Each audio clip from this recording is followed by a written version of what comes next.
Let's all go to the show. Congressman Dan Meuser from House Financial Services and 2024 candidate and author of Woking, Vivek Ramaswamy. Vivek, first you. Gentlemen, thanks for joining us tonight. We, too, need your expertise on this evening.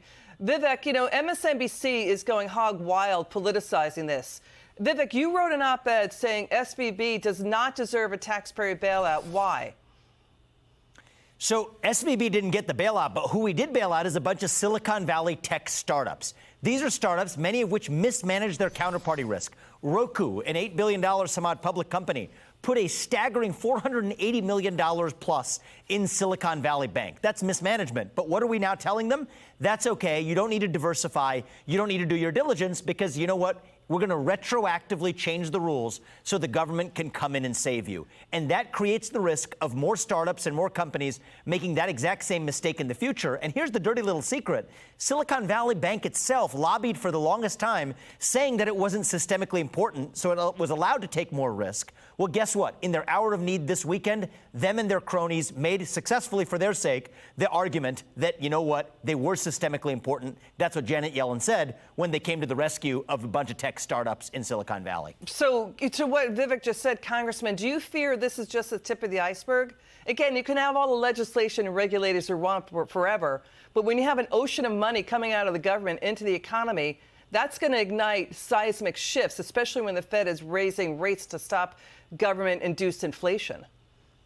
Yeah, Liz, I certainly can appreciate Vivek's point. And the root of all this is certainly the Biden administration and, yes, the Fed as well, by increasing the money supply in the manner that it did.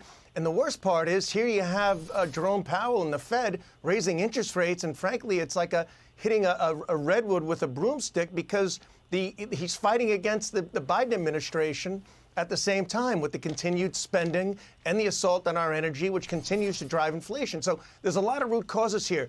But what's occurred with this particular bank, it's a very authentic type of bank. I don't think it's a tip of an iceberg, but it certainly shows we have a very unhealthy bank environment that they are struggling through. I talked to a lot of banks today.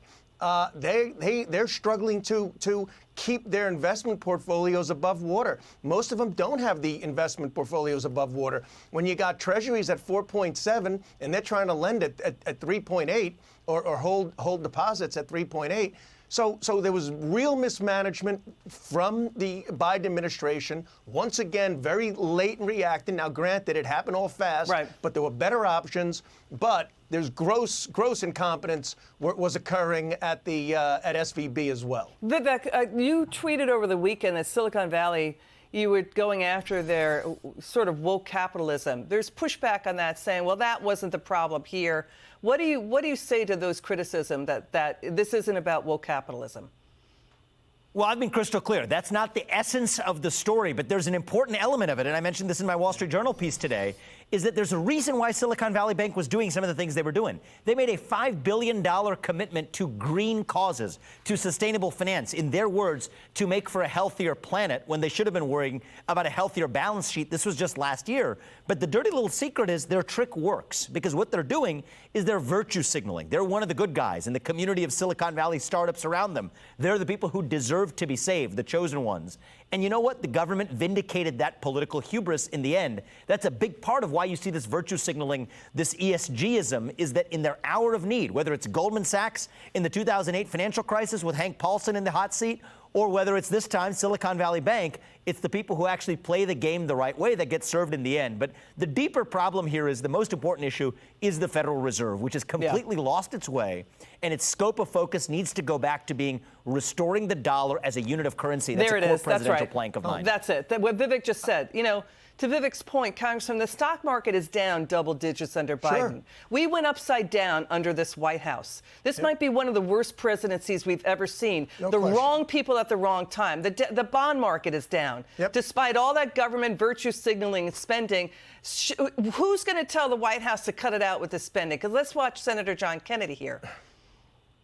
The president's budget took my breath away. His numbers are extraordinary. We're going to run out of digits here It's a $6.9 trillion budget, $4.7 trillion in new taxes that will affect everyone over 10 years, $18 trillion in new debt, a cut to defense. The only way I know how to improve the president's budget is with a shredder. Over $1.2 trillion. We had to throw in that last part because you see how the president cavalierly throws around numbers. Okay, is the House going to be the shredder to the president's budget? Yeah, two things. We're going to be the shredder as well on Gensler and his many ESG mandates, because they are unlawful, and the OCC. And what Vivek said once again is absolutely right, that these organizations have taken their eye off the ball of what their mission is.